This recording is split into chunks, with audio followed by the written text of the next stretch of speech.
question I want to pose, if Allah Ta'ala is so merciful, and He's the most merciful of merciful, and He already knows who's destined for Jahannam, then why create them in the first place? No pressure.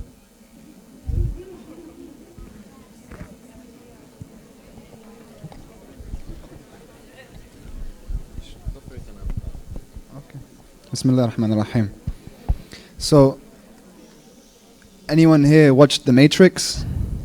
I hope so. Okay, everyone. So in The Matrix, when I like to go a bit of a different kind of direction when I answer the questions kind of more.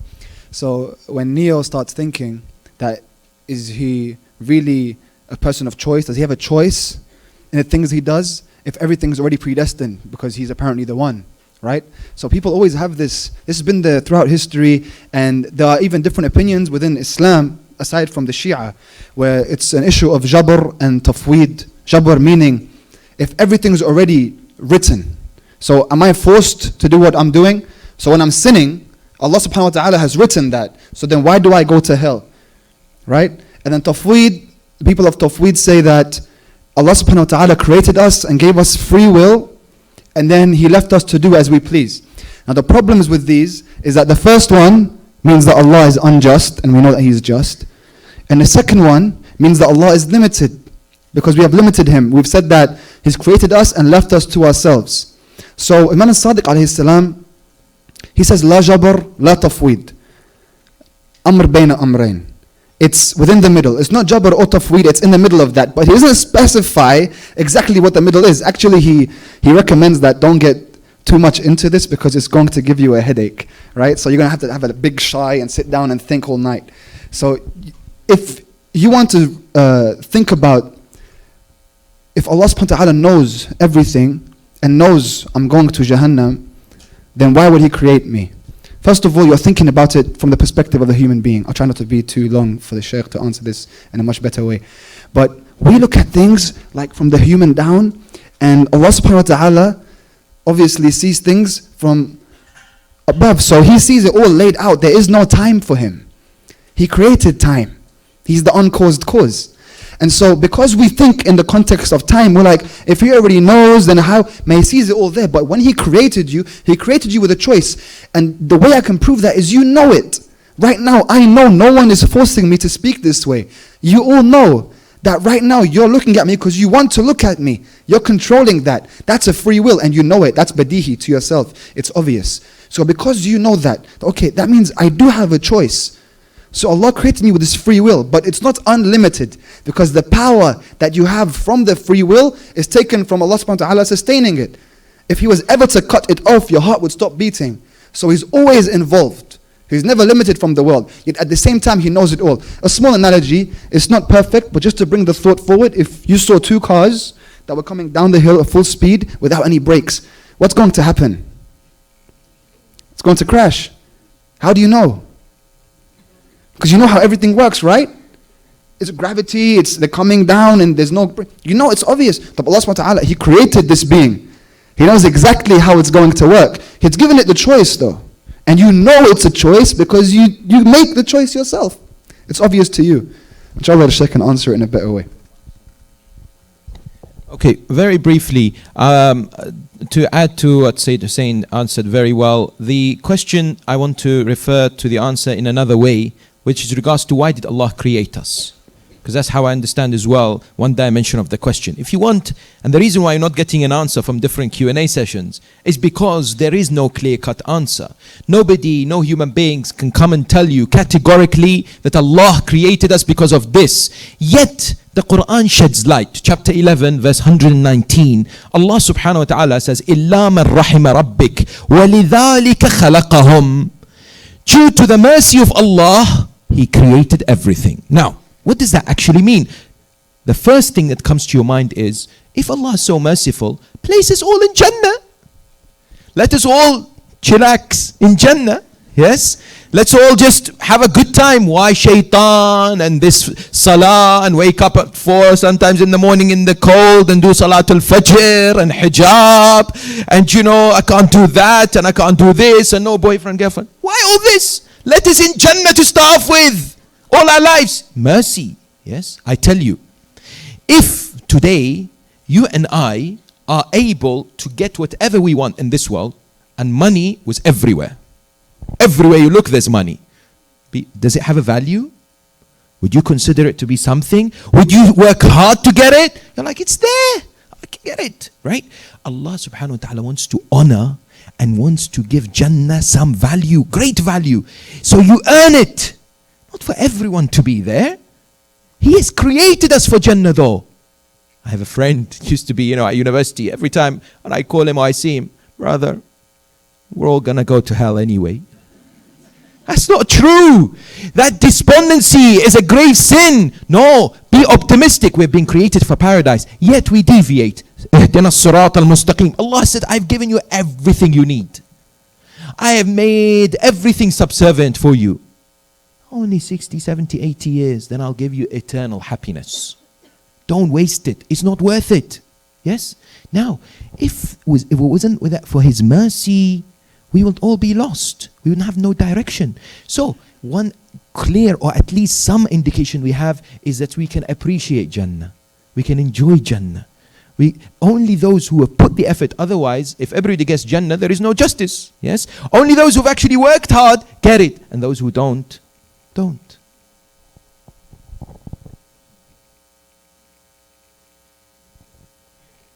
There's no MC. Okay, we'll just do it ourselves.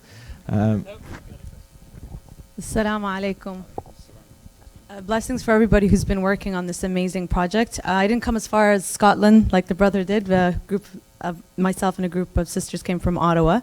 And I've been asking speakers the similar question whenever I attend events regarding mental health. So in light of the rising issue of mental health overall, and especially within our communities, we still see a huge taboo about the topic, despite the fact that it is within our faith when we talk about the nafs, the ruh, healing treatment. Our faith is based on inner peace. So we still have a huge taboo within the community to first talk about it, and second, to allow those who are struggling with illnesses to come and seek help. As a therapist, I've been working with this for years, so I kind of know the answer, but from the mumbar that your respected selves are sitting on, I feel that you have the ability to reach out more within our communities to talk about this, to normalize it, and to allow people to come and seek the help to talk about it and reach within our faith to learn more about it.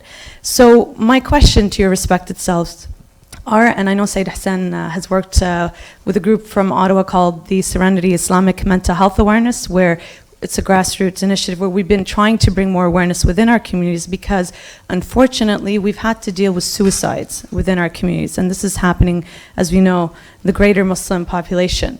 So my question is, what are, maybe this is a whole lecture on itself, but just quickly, what are some of the resources that we have within our faith from our hadith and whatnot, and how can we destigmatize and break the taboo around mental health within the Muslim community? Shukran jazeelan.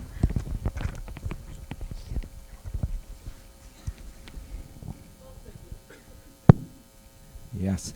I think you're right. It's an area that unfortunately hasn't been tackled enough perhaps, and no doubt needs to be explored, investigated. There is a huge stereotype and taboo about this area. Lack of education, sadly. Many of, sometimes certain communities have a perception about those going through mental health problems. And I think it's also to do with some cultural or traditional tendencies. So for example, you see somebody who may not be acting in the right manner, or perhaps doing certain things that people are uncomfortable with, and the first thing that comes to their mind is jinn, black magic. Yes? And it's amazing. I get questions on a daily basis sometimes from couples, sisters and brothers. My husband isn't treating me well. He hasn't taken me out for a restaurant this week. Could it be jinn? Subhanallah. Sometimes I feel sorry for those souls, the jinn. Honestly, everything blame it on the jinn. Yes? Now why is that? Lack of education, lack of understanding that there is a huge area that needs to be understood. There are ways to treat and deal with these individuals. We should not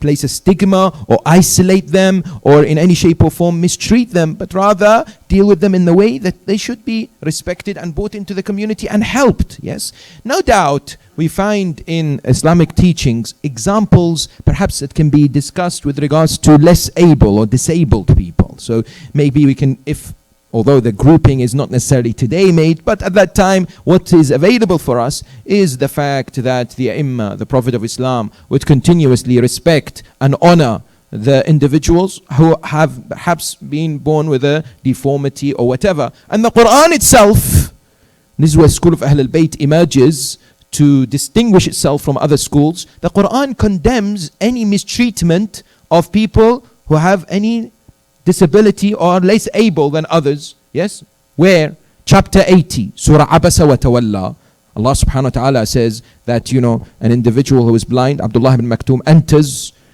and there is a group of people, and one of them is speaking, and as soon as this man enters into the room or the house or whatever it is, this person who's speaking gets so annoyed because a blind man has just entered, and then he turns away in disgust that, look, you've just stopped me.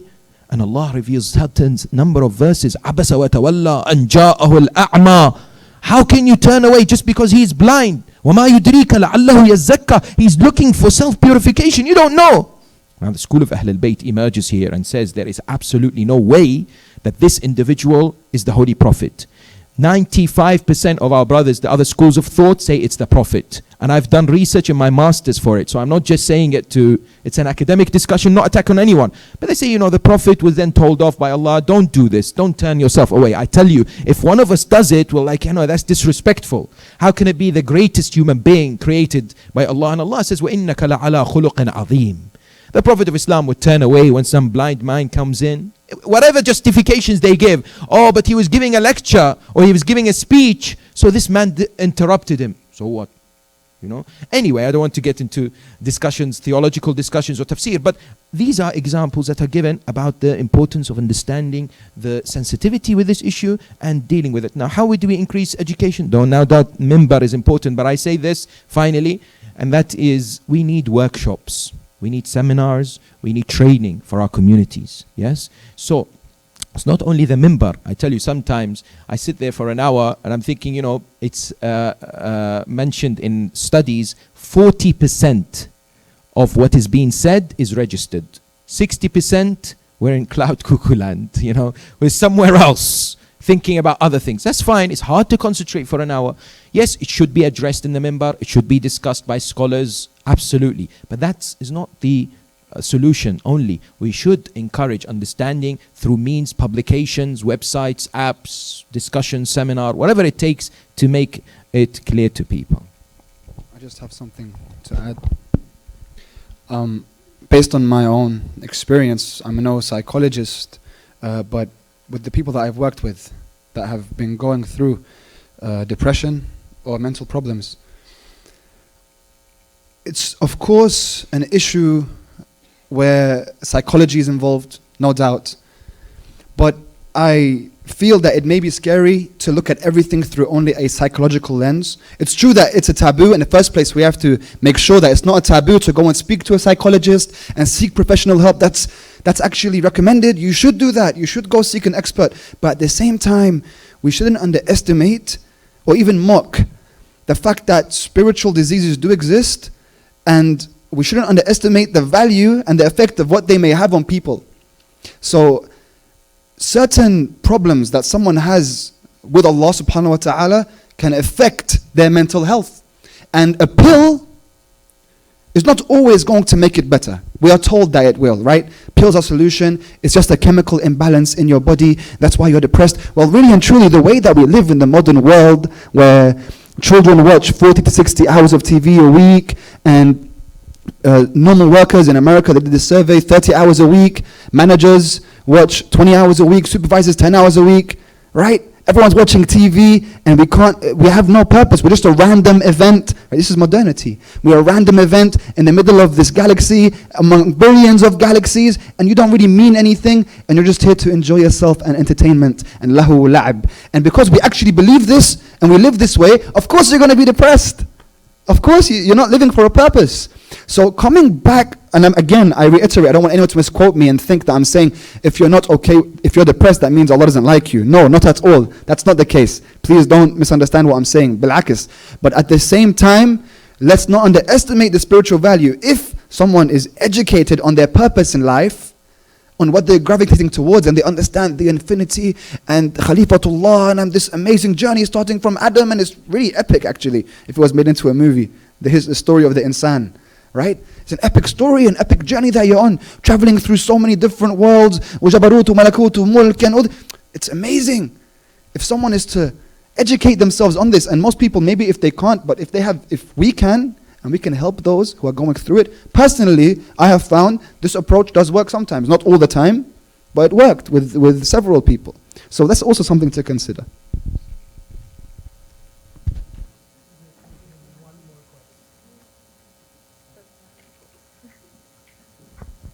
Assalamu alaikum. My sister-in-law is a convert, so she was born in a Roman Catholic household.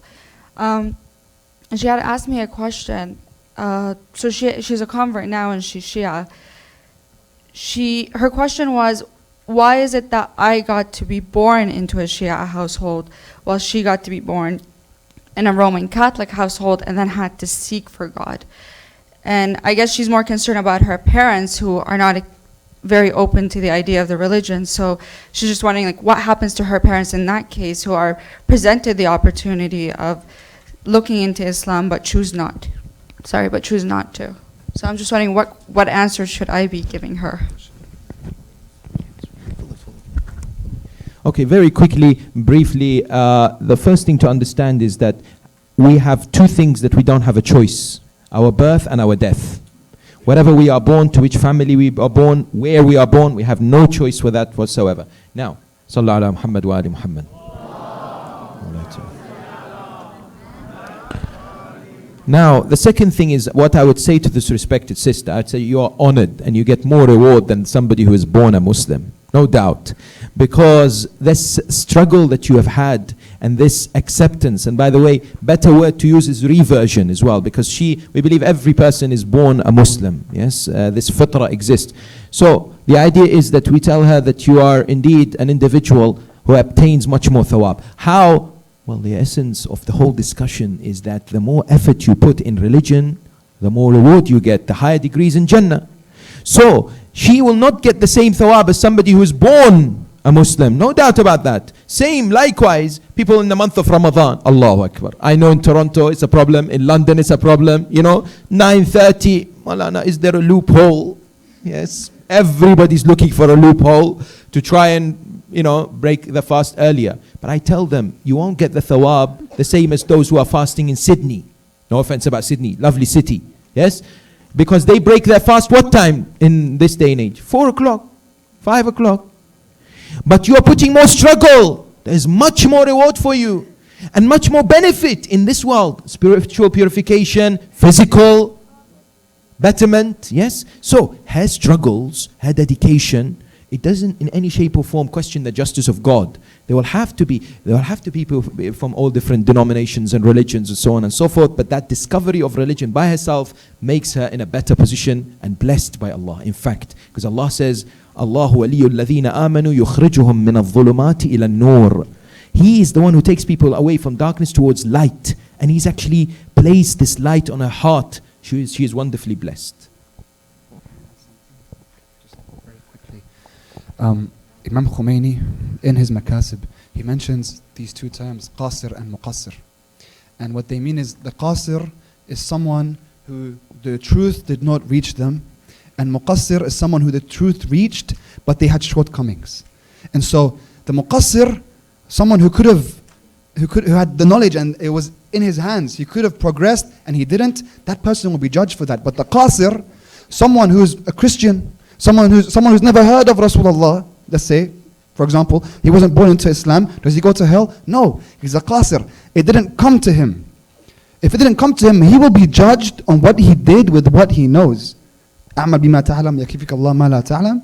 He will, by what he knows and what he did. But saying that, right now we live in a day and age of information overload. So it's all over the place if someone truly wants to find out the truth. Yet, at the same time, it should be also said that because Islam has been made to look like something that's very vicious and violent, it could be that people still cannot see the truth. Someone may still venture to say that people are qasr, for example. Maybe, because of how Islam looks to them right now, it's not so apparent. So if her parents, for example, are qasreen, then they would be judged based on that. But now, because their daughter is there, and they can ask her, and if they're not asking her, then they may be judged as muqassirin. You see, so it's based on the choice that they make right now. She is actually a hujjah upon them. You see, she's a hujjah upon them now. So that's all I have to say. Sallallahu ala Muhammad wa ali Muhammad.